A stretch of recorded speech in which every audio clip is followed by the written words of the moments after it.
সামরিক বল প্রয়োগে তেহরানকে নতি স্বীকার করাতে না পেরে এবার ইরানের অর্থনৈতিক ভিত ভেঙে দেওয়ার কৌশল নিয়েছে ওয়াশিংটন। এবার ইরানকে অর্থনৈতিকভাবে পুরোপুরি বিচ্ছিন্ন করতে কঠোর পদক্ষেপের ঘোষণা দিয়েছেন প্রেসিডেন্ট ডোনাল্ড ট্রাম্প। বুধবার ট্রুথ সোশ্যালের এক পোস্টে একে ইকোনমিক ডি-ডে বা অভূতপূর্ব অর্থনৈতিক যুদ্ধ বলে অভিহিত করেন তিনি। হুঁশিয়ারি দিয়ে ট্রাম্প জানান, যে দেশ বা সংস্থা ইরানকে অর্থনৈতিকভাবে বাঁচিয়ে রাখার চেষ্টা করবে তাকে আমেরিকান ব্যাংকিং ব্যবস্থা থেকে বিচ্ছিন্ন সহ চরম পরিণতির মুখোমুখি হতে হবে। ইরানের অনানুষ্ঠানিক অর্থনীতি বা শ্যাডো ইকোনমি গড়িয়ে দেয়া, বিশেষ করে ট্র্যাকিং বন্ধ রাখা তেলবাহী জাহাজ বা ডার্ক ফ্লিট, তৃতীয় দেশের ভুয়া কোম্পানি এবং বিকল্প ব্যাংকিং চ্যানেলের ওপর কঠোর নজরদারি চালানো হবে। যে কোনো দেশ, ব্যাংক বা সংস্থা ইরানকে আর্থিক সহায়তা দিলে তাদের ওপর কঠোর আমেরিকান নিষেধাজ্ঞা চাপানো হবে। প্রেসিডেন্ট ট্রাম্পের এই কঠোর হুঙ্কারকে শুরুতেই নাকচ করে দিয়েছে তেহরান। একটি এক্স পোস্টে বৃহস্পতিবার কড়া প্রতিক্রিয়া জানিয়েছেন দেশটির পররাষ্ট্রমন্ত্রী আব্বাস আরাকচি।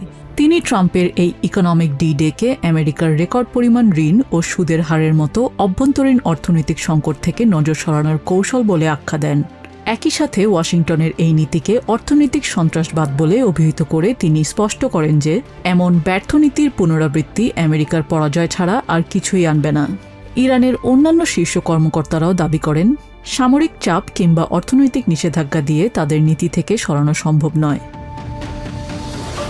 তবে দীর্ঘ 50 বছর ধরে আমেরিকার নিষেধাজ্ঞা মোকাবেলা করা ইরানের বাণিজ্য বন্ধ করা এতটা সহজ নয়। বর্তমানে ইরানের রপ্তানি করা তেলের 80% বেশি কেনে চায়না। বেইজিংয়ের ওপর অতিরিক্ত নিষেধাজ্ঞা দিতে গেলে বৈশ্বিক অর্থনীতিতে বড় ধাক্কার ঝুঁকি রয়েছে। বিশ্লেষকরা বলছেন, আগামী নভেম্বরের মিডটার্ম ইলেকশনের আগে যুদ্ধ ও মূল্যস্ফীতি নিয়ে আমেরিকান জনগণের অসন্তোষ সামাল দিতে ট্রাম্পের এই রাজনৈতিক পদক্ষেপ। কিন্তু বেইজিং কিংবা তুর্কি ও ইরাকের মতো বাণিজ্যিক অংশীদারদের ওপর আমেরিকার সেকেন্ডারি স্যাংশন বা পরোক্ষ নিষেধাজ্ঞা কতটা কার্যকর করা সম্ভব হবে আর তা নতুন বৈশ্বিক সংকট তৈরি করবে কিনা তা নিয়ে দেখা দিয়েছে গভীর সংশয়। উত্তর পশ্চিম সিরিয়ার আবু আল দুহুর সামরিক বিমান ঘাঁটিতে মঙ্গলবার 8টি বিমান হামলা চালায় ইসরায়েল। ইউরোপিয়ান ইউনিয়নের স্যাটেলাইট চিত্রে ঘাঁটির রানওয়েতে একাধিক গর্ত এবং অবকাঠামোগত ক্ষয়ক্ষতির দৃশ্য ধরা পড়েছে। ইসরায়েলের প্রধানমন্ত্রী বেঞ্জামিন নেতানিয়াহু বৃহস্পতিবার সরাসরি সতর্ক করে জানান, সিরিয়ার দক্ষিণে তুর্কির সেনাবাহিনীর উপস্থিতি তেল আভিভ কোনোভাবেই সহ্য করবে না। এর আগে এক গোপন ফোন আলাপে ইসরায়েলি গোয়েন্দা সংস্থা মোসাদের প্রধান রোমান গফম্যান সিরিয়ার পররাষ্ট্রমন্ত্রী আসাদ আল শাইবানিকে এই বিষয়ে সরাসরি সতর্ক করেছিলেন বলে জানা গেছে। দক্ষিণে তুর্কির সামরিক উপস্থিতি বাড়াবে তা আমরা মেনে নেব না। এটি আমাদের জন্য সরাসরি হুমকি এবং আমরা তা স্পষ্ট জানিয়ে দিয়েছি। আমাদের বার্তা ছিল খুবই সাধারণ, এমনটা করবেন না। তারা হয়তো আমাদের বার্তাটি বুঝতে পারেনি, তাই এবার আমরা নিশ্চিত করেছি যেন তারা বিষয়টি আরও ভালোভাবে বুঝতে পারে। তবে ইসরায়েলি দাবিকে অবৈধ ও মনগড়া অজুহাত বলে প্রত্যাখ্যান করেছে তুর্কি ও সিরিয়া। সিরিয়ার পররাষ্ট্রমন্ত্রী শাইবানি জানান, ঘাঁটিটি মূলত সিরিয়ান বিমান বাহিনীর ব্যবহারের জন্য পুনর্নির্মাণ করা হচ্ছিল এবং সেখানে কোনো তুর্কির ঘাঁটি করার উদ্দেশ্য ছিল না। একই সাথে তুর্কির প্রতিরক্ষা মন্ত্রণালয় থেকে স্পষ্ট জানানো হয়, হামলার সময় সেখানে দেশটির কোনো প্রতিনিধি দল ছিল না। সিরিয়ার নতুন সরকারের বিমান বাহিনীর সক্ষমতা বাড়াতে এবং অবকাঠামো পুনর্নির্মাণে প্রযুক্তিগত সহায়তা দেয়া হচ্ছিল মাত্র। তবে ইসরায়েলি হুমকি উপেক্ষা করেই বৃহস্পতিবার সিরিয়ার সামরিক অবকাঠামো শক্তিশালী করতে কারিগরি সহযোগিতা অব্যাহত রাখার ঘোষণা দেয় আনকারা। একই সাথে ইসরায়েলি আগ্রাসনের বিরুদ্ধে আন্তর্জাতিক সম্প্রদায়কে সোচ্চার হওয়ার আহ্বান জানিয়েছে তুর্কি। সিরিয়ার সার্বভৌমত্ব ও আঞ্চলিক অখণ্ডতা রক্ষা এবং দেশটির স্থায়িত্ব ও নিরাপত্তা অর্জনে আমাদের সহযোগিতা দৃঢ়তার সাথে অব্যাহত থাকবে। প্রতিবেশী দেশগুলোর বিরুদ্ধে ইসরায়েলের এমন অবৈধ সামরিক হস্তক্ষেপকে স্বাভাবিক বা গ্রহণযোগ্য মনে করার কোনো সুযোগ নেই।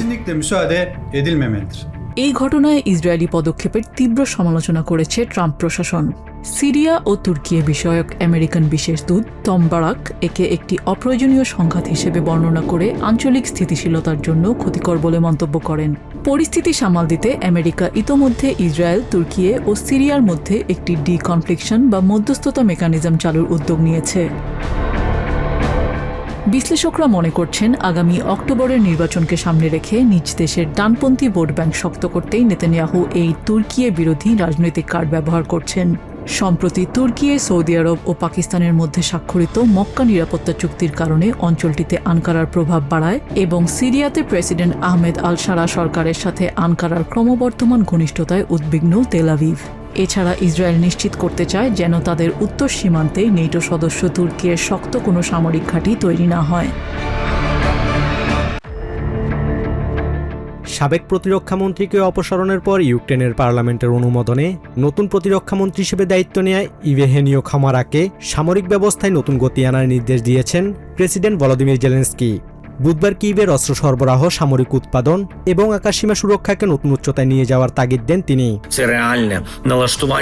আমার মূল লক্ষ্য হল সামরিক উৎপাদন, সরবরাহ ও সংগ্রহ ব্যবস্থাকে পুনর্গঠন করা, সেই সাথে দেশীয় অস্ত্র উৎপাদকদের সাথে মিলে আকাশসীমা রক্ষা ও রাশিয়ায় হামলা চালানোর সক্ষমতা আরও বৃদ্ধি করা। প্রেসিডেন্টের নতুন নির্দেশের মধ্যেই রাজধানী কিয়েভে ভয়াবহ ক্ষেপণাস্ত্র হামলা চালিয়েছে রুশ বাহিনী। এতে শিশু হাসপাতাল, বেশ কিছু আবাসিক ভবন এবং গুদাম ক্ষতিগ্রস্ত হয়েছে। হামলায় বহু মানুষ হতাহত হয়েছেন।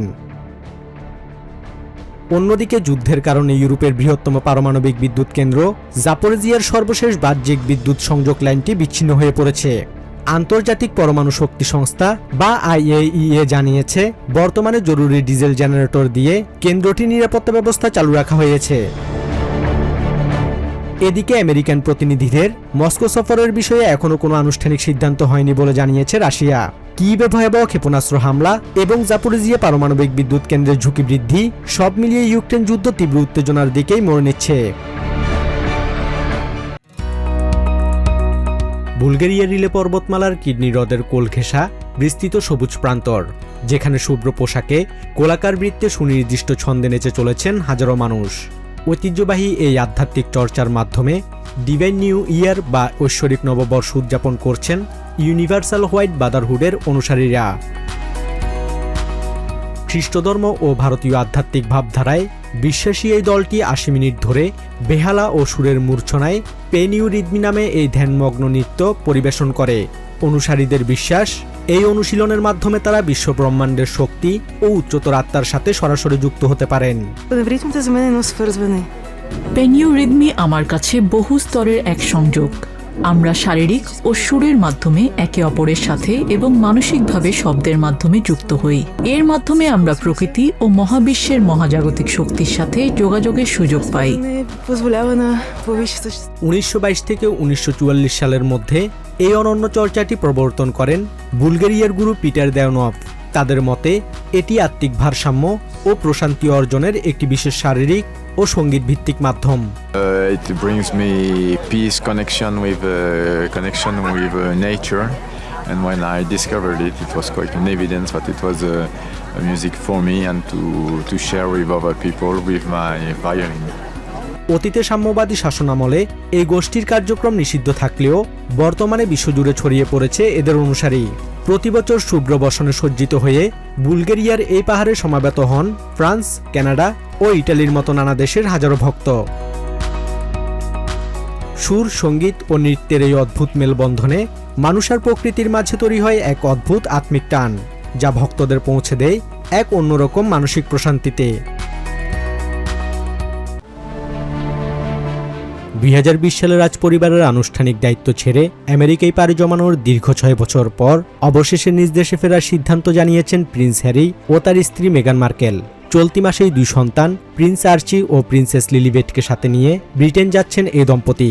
ইতোমধ্যে সেপ্টেম্বর থেকে সন্তানদের স্কুলে ভর্তির সিদ্ধান্ত নিয়েছেন তারা। তবে ব্রিটেনে ফিরলেও রাজপরিবারের কোনো অফিসিয়াল দায়িত্বে ফিরছেন না তারা। পাশাপাশি কোনো রাজকীয় বাসভবনেও অবস্থান করবেন না তারা। এদিকে হ্যারি মেগানের নিরাপত্তা সংক্রান্ত ব্যয় সরকার বহন করবে কিনা এমন প্রশ্নে তা ব্যক্তিগত বিষয় বলে জানিয়েছেন ব্রিটিশ প্রধানমন্ত্রী Andy ব্রানহাম। Well, this is a private matter. It's a matter for Harry and for Meghan, and we wish them well in the move that they're making. আমেরিকায় থাকাকালীন ইন্টারভিউ, ডকুমেন্টারি এবং বইয়ে রাজপরিবারের বিরুদ্ধে বর্ণবাদ ও নানা অভিযোগ তুলে সম্পর্কে টানাপোড়েন তৈরি করেছিলেন হ্যারি মেগান।